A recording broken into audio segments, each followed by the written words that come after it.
Olá, para quem estiver nos assistindo, somos o Grupo Juntas e estamos aqui em mais uma gravação para entrevistar uma pessoa hoje muito especial, Samela Rodrigues.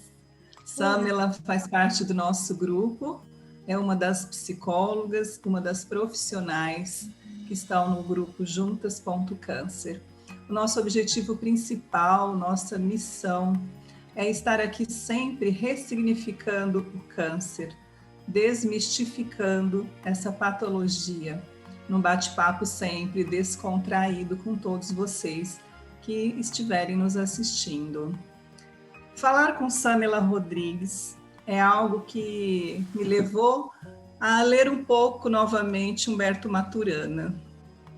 Samela é uma mulher, uma profissional extremamente acolhedora, que me lembra muito a bioética de Humberto Maturana, o acolhimento, a necessidade do amor, a necessidade do afeto e a necessidade principalmente do respeito quando a gente entra dentro da vida, dentro da casa de uma pessoa. A gente aprende desde pequeno, né, que adentrar na casa de uma pessoa tem que ser com muito cuidado, com muito respeito. E é isso que a gente está fazendo hoje nesse encontro entre profissionais, muito mais que profissionais, é um encontro de amigas, parceiras, que querem ouvir a sua história. Seja muito bem-vinda, Samela Rodrigues. Eu até me emocionei. Eu também. Nesse nosso encontro maravilhoso, que vai ficar marcado com certeza na história do grupo Juntas.Câncer. Eu gostaria que você se apresentasse e depois que as meninas também, quando fizerem, né, o questionamento, que também se apresentassem. Sejam todas bem-vindas. Ai, que lindo isso. Fiquei emocionada. Não estava à espera disso, gente. Que lindo. E eu acho que a forma que a Sirlene colocou, eu acho que é isso. Estar aqui é muito isso, né? Essa partilha respeitosa, de afeto, de cumplicidade com o outro, de empatia nesse olhar, né? E estar aqui hoje para falar sobre Além da Dor é muito especial, porque é partilhar com pessoas que viveram e vivem isso no dia a dia de cada uma delas. Então, partilhar isso com quem consegue perceber a essência do que vai além da dor é sempre muito especial. Então é um prazer mesmo estar aqui com vocês hoje. Aliás, eu encontrei esse grupo, acabei de lembrar, foi quando eu postei um primeiro trecho do livro. E aí a Dani, que viu a minha postagem, e naquele momento ali ela me convidou, olha, a gente está montando um grupo para falar sobre isso, você quer estar conosco? E foi assim que eu vim parar aqui, né, Dani? Então, de alguma forma, o Diário de Mamãe já nos conectou lá desde o princípio, e foi assim que eu cheguei aqui no Juntas, né, para compartilhar com tantas outras pessoas essa história. Então, obrigada, meninas. Samela, você, além de psicóloga, além de mentora de mulheres, você agora é uma escritora famosa, já considero assim. E a gente, então, vai conversar um pouquinho sobre o seu livro, né, Muito Além da Dor, Diário de Mamãe, que eu gostaria de saber, assim, nesse primeiro momento, como foi, né, escrever esse livro, por que foi, como iniciou, em que momento você resolveu ter todo esse registro, né, do tratamento da sua filha? Bem, a minha filha ela teve leucemia em 2016 e já nos primeiros dias de internação, eu gosto muito de escrever, gosto muito da escrita terapêutica, utilizo muito a escrita terapêutica na minha vida e em atendimentos. E quando eu vi aquele turbilhão que me assolava todos os dias, porque eu acho que o início de qualquer tratamento oncológico é um turbilhão diário, não é? E as pessoas que estavam ali à minha volta, que no caso era só o meu marido e os meus pais, estavam tão fragilizados ou mais do que eu. E eu olhei assim e falei, gente, eu não posso sobrecarregá-los com a minha dor. Eu não consigo fazer isso nesse momento, mas eu preciso de um escape. E aí eu pedi um caderno. Eu falei, olha, traga um caderno para mim, porque eu preciso colocar isso de alguma forma para fora. Então, a princípio, Além da Dor era o diário, era o meu diário. Todos os dias, ao final do dia, eu sentava, pegava o caderno e relatava exatamente o que tinha acontecido, sem filtro, sem pensar se o que eu estava colocando ali ia ferir o meu marido ou a minha mãe não ia gostar, porque eu falei que ela postou no Facebook e eu não queria que ela não postasse. E era o meu descarrego mesmo. Naquele momento foi só isso. Passado alguns anos, já mais para o fim do tratamento, é que eu lembrei daquele caderno e pensei, isso pode ajudar outras pessoas no futuro. Mas ainda não foi naquele momento que eu consegui voltar lá. Eu só consegui voltar passado 3 anos e meio do tempo de escrita, que eu acho que foi o meu processo de assentamento para poder novamente conseguir ter contato com tudo aquilo que estava ali escrito, né? Samila, aqui, pelo menos o que eu entendi, a escrita, né, foi um dos recursos que você utilizou para amenizar o mesmo, né, para estar amenizando essa dor. Você tem, claro, outros recursos que você pôde perceber que te auxiliou, te ajudou bastante nesse momento de dor? Sim, sim. E é engraçado que quando eu voltei ao caderno para transformar em livro, isso ficou ainda mais claro, porque eu acho que quando a gente está vivendo, às vezes a gente só está vivendo, né? E quando eu voltei, pude ter contato com aquilo ali, ficou muito claro o quanto esses recursos foram imprescindíveis. E eu acho que o primeiro deles, sem dúvida alguma, foi a minha fé. A fé de que as coisas ficariam bem, independente do que seria. Eu tinha fé de que Deus iria me ajudar. Não necessariamente que a minha filha sairia curada, ok? Eu tinha consciência de que ela poderia morrer. Mas eu tinha fé suficiente para acreditar que, ainda que fosse isso, Deus estaria comigo e me ajudaria a passar por aquela dor toda. Então, sem dúvida alguma, a psicóloga aqui recorreu à fé.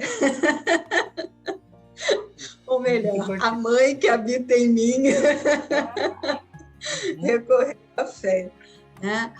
E depois da fé foram as pessoas, os relacionamentos. Eu acho que passar por tudo que passamos sem uma rede de apoio seria muito, muito difícil. Mas foi lindo ver que nós estávamos num país estrangeiro, né? Eu tinha pouco tempo, eu estava em Portugal há pouco tempo, mas as pessoas ali me acolheram de uma forma tão linda, tão genuína, portugueses mesmo, que nos compraram como família naquele momento de dor.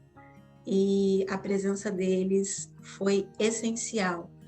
E, além disso, a presença dos que estavam distantes via a tecnologia, né, que acalentava mesmo o nosso coração.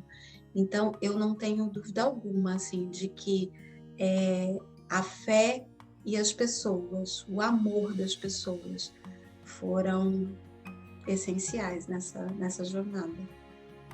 Eu quero, tá meio travando aqui, eu quero primeiro, assim, né, parabenizar, né, Samila, porque eu li o livro, né, e como você falou, eu vi lá o primeiro capítulo, e desde o primeiro capítulo que eu chamei e falei com você, assim, eu já fiquei muito tocada, né, com a escrita, com a história, e agora lendo, né, todo o livro, que é lindo, né, e daí, assim, eu acho que eu até já comentei com você, mas a gente, como psicóloga, né, eu sou psicóloga, trabalho com crianças, né, com câncer, e sou mãe também, né, então a minha leitura, assim, foi regada múltiplos sentimentos, né? De me colocar enquanto mãe, né? No seu lugar, de estar... Assim, é uma leitura tão delicada, né? E tão profunda ao mesmo tempo, que a gente vai, assim, se emocionando, né? No decorrer, conforme vai lendo, a gente vai vivendo um pouco da sua história, né? Sim. Com você.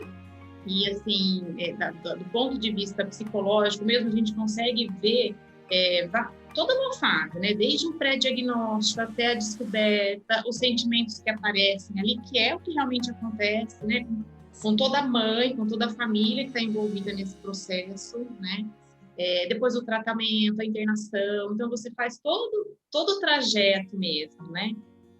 A quimioterapia, a queda do cabelo, eu não vou ficar contando aqui os detalhes, né? Porque depois as pessoas irem lá e lerem.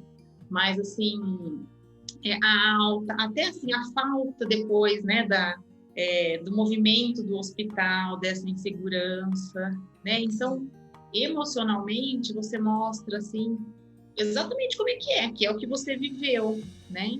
E eu queria que você contasse um pouquinho, assim, como é que é, assim, viver isso, né? Como mãe, você explicou lá, e sendo psicóloga, né? Então, assim, sabendo, conhecendo um pouquinho desses sentimentos, desse medo, conseguir administrar isso, né? Como é que foi isso? Olha, é engraçado, porque eu até falo isso lá no início do livro.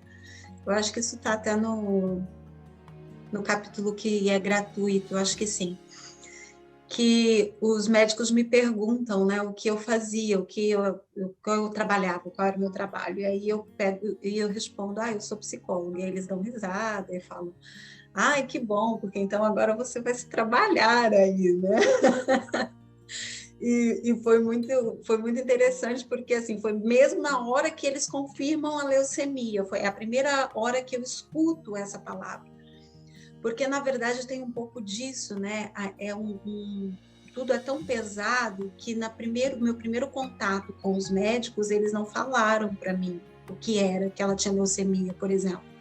Eles disseram que ela tinha uma grave doença no sangue e que ela seria transferida para a ala oncológica em Coimbra. Então, quando eles disseram uma grave doença no sangue para a área oncológica, eu deduzi leucemia, mas eu não escutei isso primeiramente. E aí, já no fim do dia, que quando eu escuto isso, essa afirmação mesmo dos médicos, é a hora que eles me perguntam o que eu sou e tal. E eu falei, eu estou aqui tentando isso.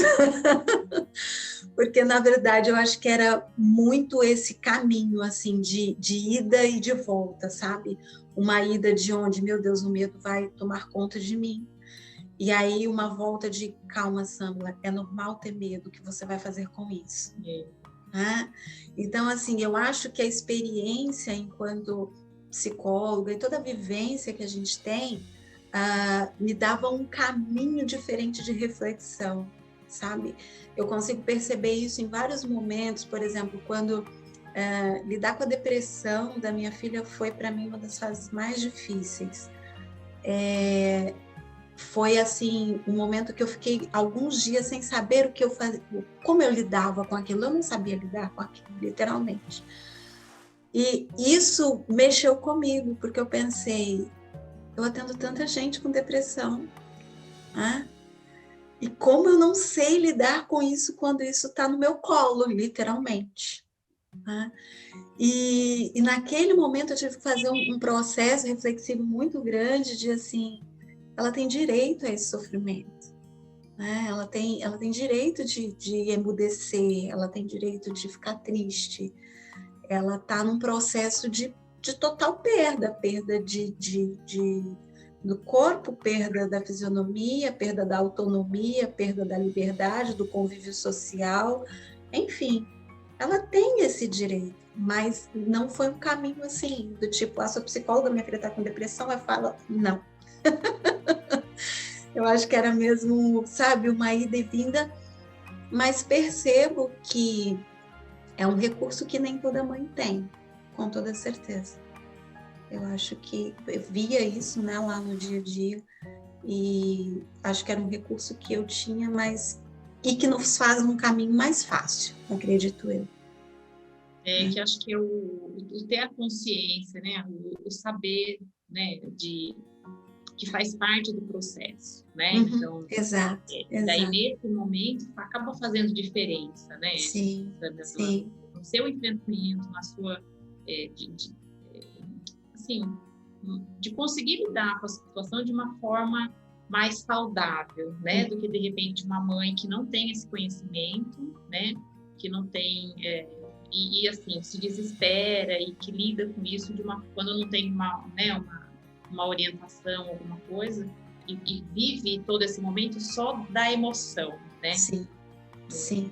E aí a importância de um acompanhamento psicológico mesmo nesse momento, especialmente para a família, para os cuidadores, né? Acho que especialmente no câncer infantil, o acompanhamento para os familiares, eu acho que é mesmo essencial, porque não ter esses recursos é passar por tudo isso de uma forma muito mais dolorosa e turbulenta, com toda certeza. Né? Quando só... a gente não pode esquecer, né? Porque, assim, se trata de criança, né? Então, assim, ela tinha 4 anos. Sim. Então, daí, assim, no livro, quando você coloca que ela ganhava muito presente, que tinha uma família de amigos, né, de vocês, que gravavam vídeos, né, que mandavam para ela todos os dias. Então, assim, é uma criança, né, que está vivendo um outro momento, né, de muita dor, de privação, de uma série de coisas, mas é criança, né? Então, vai lidar com isso diferente. É importante a gente, enquanto profissional, lembrar disso, né? E a criança tem as particularidades da infância, então que é importante no meio daquele caos todo, né? Brincar, chorar, conversar, comer aquilo que gosta, né? Então, assim, se permitir... E que as mães ficam de cabelo em pé, né? Porque, meu Deus, como que vai comer isso? Tá fazendo quimioterapia! Né? E, assim, e é criança, né? Então, a gente não pode esquecer disso, né? É verdade. Um dia entramos com o McDonald's dentro do hospital, né? E era a única coisa que ela passou na cabeça de comer. E aí eu fui para a médica e perguntei, falei, olha, só McDonald's. E ela falou, ela vai comer? Acho que sim, traz. Falei, é sério mesmo? Posso entrar com o McDonald's na aula oncológica? Pode. Porque é isso, é entender, né, que não, ela não vai conseguir, ela tem 4 anos, ela não vai conseguir entender que tem que comer couve todos os dias e beterraba. Né? Exatamente. Eu gostaria só de retomar um pouquinho o que você falou, Samela, a respeito dessa participação, né, que a gente tem com outras pessoas, esse apoio, esse fortalecimento, né? Independente de você estar no seu país de origem, independente de você estar com a sua família de sangue, mas você teve uma outra família que te abraçou. E aí eu acho muito importante assim a gente falar um pouco sobre a instituição, né, que passou por sua vida, que realizou um sonho, né, da sua filha, que é a Make-A-Wish, que faz um trabalho maravilhoso, né? Queria que você contasse um pouquinho sobre isso. Olha, nós tivemos 2 instituições e vou aproveitar então para falar das 2. A primeira é um projeto que tem aqui em Portugal, não sei se existe algum projeto similar no Brasil, que chama Acreditar. A Acreditar é uma organização que eles montam uma casa comunitária, onde você tem os quartos individualizados, com algumas áreas comuns, cozinha, lavandaria, sala de TV, essas coisas, para assistir a família das crianças que estão internas. E essas casas ficam dentro do pátio do hospital. Então, são oferecidas gratuitamente, né? Nós não temos que pagar nada por isso, é uma ONG. E foi a única forma que eu consegui de me ausentar de dentro do quarto da Maria Eduarda. Eu acho que nesse momento, na cabeça da mãe, eu acho que de toda mãe, né, é aquela coisa de, e se eu for para casa e acontecer alguma coisa? Né? eu morava a 70 quilômetros do hospital. Então, assim, eu não conseguiria estar lá em 5 minutos.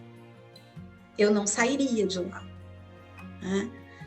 Com a acreditar, se acontecesse alguma coisa, em 5 minutos eu estava lá com ela no quarto. Então, assim, traz uma perspectiva para nós de aconchego, de poder fazer a comidinha caseira para ela e levar, né?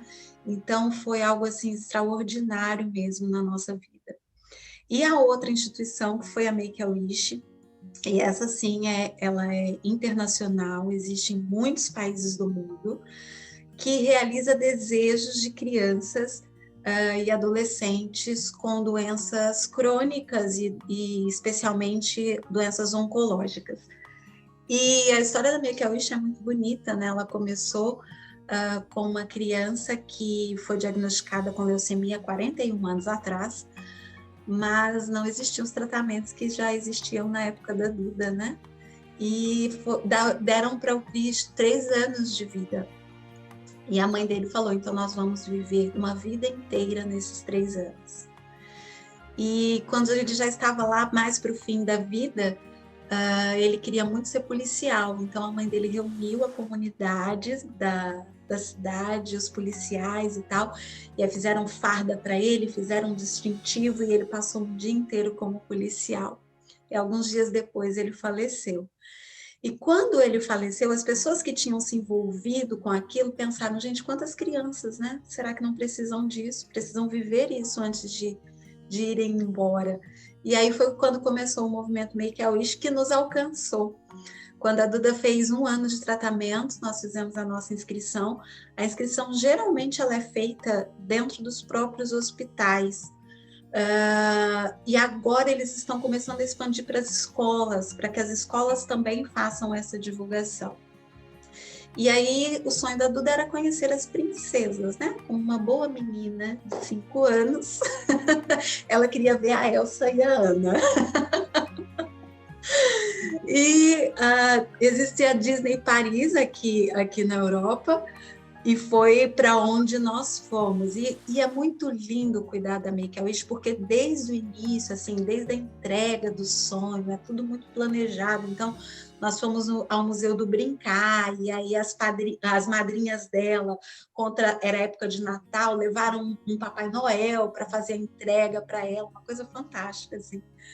E ficamos 3 dias na Disney, tudo custeado pela Make-A-Wish, o meu marido Eduardo, a Duda, nos resorts Disney, que só por aí, né, a gente já fica encantadíssimo. E, gente, o que foi mais lindo de tudo isso, a Duda ainda estava a meio de tratamento, ok? Ela ainda tinha muita debilidade física, ela ainda tinha muito cansaço, imunidade ainda, né, não muito estagnada, ela ainda estava careca, toda aquela coisa. 3 dias acordando, 7 horas da manhã, indo dormir às 11 horas da noite. Energia total. Total. Eu me arrepio até hoje. Porque, assim, naquele momento de tanta dor, eu olhei e falei, a minha filha está ali dentro, sabe? Foi mesmo olhar para aquilo e falar, cara, ela tá ali, é ela. E você vê o quanto que realizar sonhos, ele é curador, né? O tanto que isso cura a alma, cura o físico, porque a gente poderia dizer, nossa, ela ficou feliz e as emoções, o corpo dela respondeu a isso. É algo lindo, é algo fantástico. Então, assim, eu falo da Make-A-Wish, eu posto Make-A-Wish, porque eu acho mesmo que toda contribuição que a gente pode dar, de coisas pequeninas a coisas grandes, elas fazem parte desse processo de cura. E no meio de tanta dor, você vê a alegria estampada no rosto do seu filho. Isso não tem preço. Não tem mesmo. E chorou. Sem dúvida nenhuma. Enquanto você se recompõe, eu deixo agora, né? A gente já está quase finalizando o nosso encontro, o que é uma pena, porque eu acho que a gente ficaria aqui por muitas horas conversando com você, Muito lindo, né, ouvir o seu depoimento, muito lindo a gente saber o quanto muitas vezes gestos, né, que a gente às vezes até desconsidera, não é? Eles podem fazer uma grande diferença na vida das pessoas e muito mais ainda na vida dos pacientes oncológicos. Eu vou passar agora para a Judite, logo depois para a Maria, para que elas já caminhem para o nosso fechamento, né? Bom, meu nome é Judite, né? E eu, como psicóloga e oncologista, pensando aí nas suas experiências, Pamela, revendo cada caso que eu atendia no Hospital da Vargas aqui em São Paulo. Cada menininha, cada menininho, é bem isso mesmo. E quero te parabenizar pela sua resiliência, né, nos processos, nos recursos de enfrentamento que você teve e tem até hoje, eu tenho certeza. E muitas mães não têm, é muita tristeza que elas passam. Eu queria que você falasse um pouquinho dessa sua relação com toda a equipe interdisciplinar e, inclusive, as subidas e descidas dos diagnósticos e caídas emocionais e também orgânicas da sua filha. Mais resumido, se você puder falar, eu acho que é legal a gente conhecer um pouco da dinâmica entre a equipe e as subidas e descidas dos sintomas da criança, que às vezes a gente fica assim, vai, não vai, fica, não fica.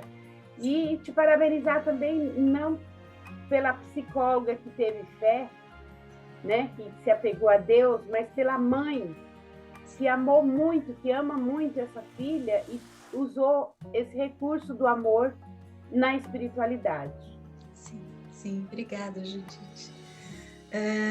Olha, primeiro, assim, eu tive uma experiência que eu acho que não é comum, né? Pelo menos eu não vejo isso com muita constância. Eu tive o diagnóstico fechado em um dia, né? Então, literalmente, eu fiz um exame de sangue por conta própria, de manhã, um hemograma, e às 9h desse desse mesmo dia, a Maria Eduarda já estava interna na ala oncológica a receber as primeiras bolsas de sangue e de plaquetas com diagnóstico de leucemia. Só ficou para o outro dia fazer a punção medular para diagnosticar o tipo e tudo mais, mas já se sabia confirmadamente que era leucemia. Então, assim, menos de 24 horas eu tive, não tive sintoma, porque eu fui fazer, porque ela estava pálida, ela estava muito pálida e eu estava preocupada com a palidez, achando que era uma anemia. Então, por conta própria, fui lá e fiz o exame.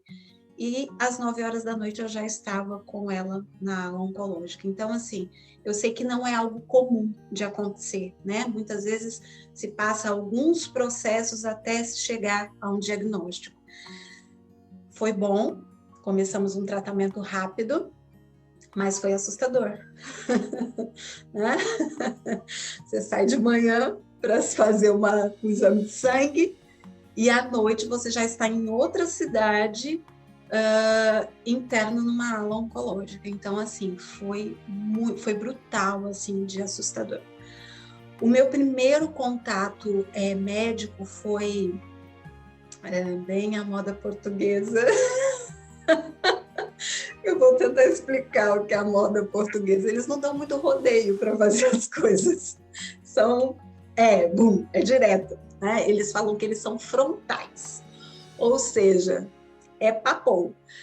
E o primeiro médico, que foi o médico do laboratório, ele ligou para o meu celular para que eu fosse ao hospital. Então, quando eu recebi a ligação do médico do laboratório, eu já sabia que tinha uma coisa muito má, porque o médico do laboratório não te liga. Né? Quando eu fui falar com ele foi muito direto. Ele falou assim, olha, você é a mãe da Maria Eduarda? Sou. Tem que pegar na menina agora e ir ao pronto-socorro, dizer que ela precisa de transfusão sanguínea porque ela tem uma doença muito grave no sangue. Assim, sem rodeio, sem nada. E repetiu isso 3 vezes para garantir que eu tinha entendido a coisa. Então, esse primeiro contato ele foi chocante. A partir daí, eu já comecei, né, a tentar processar aquilo. Nessa altura, eu ainda não tinha ideia que seria leucemia, podia ser muitas coisas. E fui para o hospital. O meu segundo contato, eu senti como se os médicos não estivessem preparados para me dar a notícia, então eles não me deram. Como não seriam eles a dar prosseguimento, foi um hospital de passagem, eles só me disseram que nós seríamos transferidos e que ela tinha... E não falaram o nome da palavra. Eu lembro de eu perguntar assim, eu também não queria dizer, né? E eu lembro de eu perguntar assim, existe chance de ser outra coisa? Mas nós falávamos enquanto coisa. Né? E ela virar para mim e falou assim, mãezinha, 90% de que não, 99% de que não. Que seja mesmo isso. Mas ninguém dizia o que era isso. E aí sim, quando cheguei no hospital de Coimbra, que era um hospital especializado, aí o tratamento começou a ser outro. Já lidavam com o assunto com naturalidade, até porque é o dia a dia deles isso, né? Então, já conseguiam falar comigo sobre isso de uma forma mais natural. Mas algo que eu, Sâmela, controladora, queria, né, ter todas as informações, assim, e eu sentia muito que eles me davam muito de pouquinho em pouquinho, sabe? Hoje eu entendo que, primeiro, é muito instável, né? É uma doença instável, muito montanha-russa. Cada paciente vai reagir de uma forma, então hoje eu entendo que muito disso era por conta disso.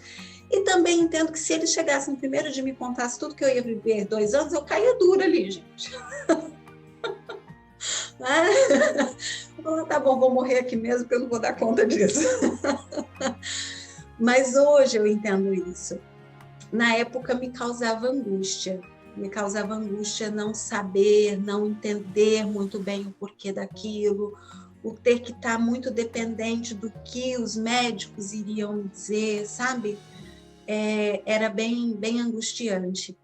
E um outro momento para mim que foi muito angustiante foi o meio do caminho. O tratamento da leucemia é um tratamento muito longo, são 2 anos de quimioterapias constantes, né? E depois ainda fazemos acompanhamento e sei que vamos fazer para o resto da vida. Mas no meio do caminho, com 1 ano, eu lembro de estar muito cansada das idas ao hospital. E lembro-me de alguns episódios, quando os médicos falavam assim, olha, agora vocês vão começar a vir 1 vez por semana. Mas aí nós íamos no dia marcado, não tinha plaqueta suficiente, tinha que voltar para casa, voltar no outro dia. Aí chegava lá, isso era muito frustrante, porque quando você recebe aquela notícia, você vem 1 vez por semana, a sua sensação é de que, olha, essa coisa já está a melhorar, né? Aí você tem que voltar 4 vezes naquela mesma semana, é muito frustrante, muito frustrante. E é o andamento da doença, né? Eu tive muito que abrir mão do controle e entender que era viver cada dia e que cada dia teria uma novidade. Mas até chegar a esse estágio, eu levei um tempinho bom, mãe. Não sei se era isso que a Judite queria, mais ou menos. Sim. É exatamente isso, essa rotina que desgasta, né? Muito. Leva angústia, levanta a esperança, mas depois amanhã já cai. Sim. Era essa rotina mesmo que eu vivi bastante com as mães lá no hospital e foi muito bom você ter trazido assim. Sim. Maravilhoso. Obrigada. Então, Maria Cunha, psicóloga clínica, bom dia a todas. Sâmela, nós sabemos que imigrar gera grandes alterações, grandes mudanças, né? Muitas reflexões e principalmente imigrar num período em que você, tudo bem, que você quando saiu do Brasil você não sabia não existia um diagnóstico ainda de leucemia da sua filha. Eu queria que você falasse um pouquinho para nós como foi esse imigrar com essas grandes mudanças que transformam, né, que provocam, são provocadas, e depois desse imigrar, ainda receber um diagnóstico desse, longe da família, né? Sim. Eu sou um pouquinho camaleão, assim, eu me adapto não muito difícil aos lugares. Eu sou de Vila Velha, no Espírito Santo, fiz faculdade em Uberlândia, Minas Gerais, casei em São Paulo e hoje moro em Portugal. Então, eu já sou um pouquinho cidadã do mundo mesmo. Até porque dentro do Brasil a gente tem vários mundos, né? Dentro do próprio Brasil. Então, assim, a questão da adaptação, ela, de certa forma, para mim, nunca foi algo muito difícil de ser encarado, porque eu tenho uma certa facilidade para isso. Encontrei pessoas também muito humanas, portugueses que me amaram e que eu os amo de todo o coração, então acho que isso facilitou muito a nossa interação. Porém, algumas coisas na imigração, por mais que você se adapte bem, elas criam alguns bloqueios, eu acho, em nós. E eu vou dar um exemplo. A Maria Eduarda estava nessa palidez já tinha mais de um mês, e já há mais de um mês eu estava incomodada com aquilo. Porém, em Portugal, nós temos médicos de família. O médico de família é quem atende as pessoas da família, o agregado familiar, e tudo que você precisa, você tem que ir ao médico de família, para o médico de família te encaminhar para algum lugar, se ele achar necessário. Nós ainda não tínhamos médico de família, ou seja, nós não tínhamos um acesso fácil à saúde. Eu já tinha cogitado a ideia de ir ao pronto-socorro com ela, que era onde eu conseguiria o acesso, e aí o que me disseram foi, Sandra, se você for lá e disser que você está lá só porque ela está amarela, eles vão rir da tua cara e vão mandar você voltar para trás, né? Então, essas coisas embarreiravam, porque se eu estivesse no Brasil, eu pagava uma consulta e ia lá fazer alguma coisa, ok? Eu saberia os caminhos. Aqui eu não sabia. E isso me angustiava de um tanto que, para vocês terem ideia, sabe onde eu fui para começar a jornada? No dia que eu estava muito incomodada com aquilo, e a gente como mãe acho que tem esse feeling, né? Eu fui a uma farmácia, porque aqui algumas farmácias fazem alguns exames clínicos, e eu fui à farmácia. Falei, olha, vocês fazem hemograma? E a mulher olhou para minha cara, não. Falei, e como eu faço? E ela falou, olha, se você for no laboratório e pagar, eles vão fazer. Mas por quê? Eu falei, porque minha filha tá pálida. Ela, só por isso? Mas eles fazem? Então, assim, a gente percebe alguns entraves porque você não conhece o sistema, você não sabe os caminhos. E isso, sim, me travava bastante nesse momento. Mas, como a gente, de alguma forma, já tinha um certo vínculo de relacionamentos, eu acho que depois desse rompimento que nós entramos e tivemos acesso às coisas, aí já foi mais natural, né? Já foi mais fácil de viver tudo isso. Agora, viver isso longe da família foi bem difícil, muito difícil. Porque, como o Silvênio falou no início, os relacionamentos para mim são muito importantes. Né? E especialmente contar para eles. Porque eu acho que para alguns deles foi ainda mais difícil viver isso longe, né? Então, contar e eles saberem de todo esse sofrimento e não poderem estar aqui foi muito doloroso, muito doloroso.